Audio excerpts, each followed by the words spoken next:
უკიდურესი გაჭირვება გურჯაანის რაიონის სოფელ ვაჩნაძიანში. ღატაკი ოჯახები, უმუშევრობა და ბავშვები, რომლებიც ტანსაცმლის უქონლობის გამო სკოლაში ვერ დადიან. ასეთ სურათს ვაჩნაძიანში თითქმის ყველა ოჯახში შეხვდებით. სოფელში დღეს ქრონიკის გადამღები ჯგუფი ჩავიდა. სალომე კასრაძის რეპორტაჟი. შუა დღის 3 საათია. ამ დროს მოსწავლეები სკოლიდან ბრუნდებიან, თუმცა 9 წლის ნათია სკოლაში არ ყოფილა. უკვე მეხუთე დღეა, რაც გაკვეთილებს აცდენს.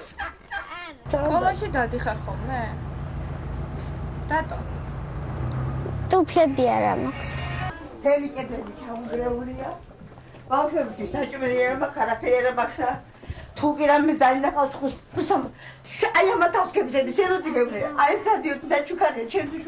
აი ტელევიზორს დაჩუქარია. მე რამე კიდევ თან მეკიდია. გურჯაანის სოფელ ვაჩნაძიანში მოსახლეობის უმეტესობა სიღარიბის ზღვარს ქვემოთაა. აქ თავი ერთმანეთის დახმარებით გააქვთ. სოლაშვილების ოჯახში დედა და ბებია 3 მცირეწლოვანს ზრდის.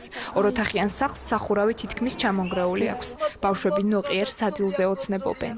ბავშვი იმას გეტყვის ბაბო 5 თეთრი არა გაკორო რაღაცა იყიდოს ბავშვმა და 8 არა გაკარმიცე ბაბა იმით სიცოცხლე მინდა არ მინდა მე სიცოცხლე სულაც არ ამჭირდება ეს მეზობლის ბავშვმა დამისტოლა ბავშვმა მისცა რაღაც ჩასაცვლელები იქიდან თბილისსა და იგრე გამოუშვა ბავშვი ისე შეეცოდა იმ ხაცა სომხიც სომხს შევეცოდეთ და ქართველებს არ ეწოდებათ ქართველები. სექტემბერში მინისტრმა გაკვეთილების გაცდენაზე სასჯელი გაამკაცრა, თუმცა ამ სოფელში მოსწავლეებს არებს პატიობენ. სოფელი და სკოლა უმწეო ოჯახების დასახმარებლად ტანსაცმელს, წიგნებს და საკვებსაც კი აგროვებენ. ჩვენს კლასში არის რამდენიმე გაჭირვებული ბავშვი, რომელსაც არ აქვს წიგნები, არ აქვს ტანსაცმელი, ფეხსაცმელი და ამის გამო ბევრჯერ ეს ბავშვები ვერ მოდიან სკოლაში. ჩვენი სკოლა ეხმარება მათ, მისცათ წელს ჩანთები, წიგნები. ამასაც რომ ის არ ქვია, საცხოვრებელი ადგილი არ ქვია, უბრალოდ მარანს უფრო ჰგავს, სხვა მეც არაფერს რა არის. ნინო გონაშვილიც ვაჩნაძიანში ცხოვრობს. მეუღლე 6 წლის წინ დაეღუპა და 3 შვილს მარტო ზრდის.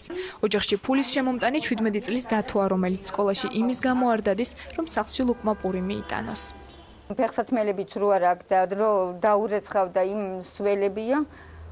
ვერ მიდიან იმის რომ სანამ ის გარგაშება როგორ წავლენ სკოლაში. დღეს უნდა მეჭამნა ეხლა ჩაი და ისა კარაკი. საჭილად? დიახ.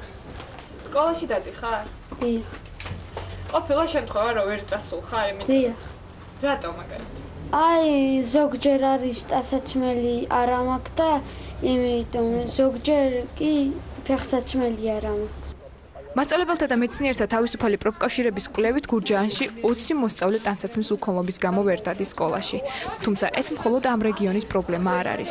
პროფკავშირმა კვლევა მთელი საქართველოს მასშტაბით ჩაატარა. სკოლებმა გაატარეს ღონისძიებები შეძლების დაგვარად რა თქმა უნდა, მაგრამ პრობლემა მთლიანად არ მოხსნილა.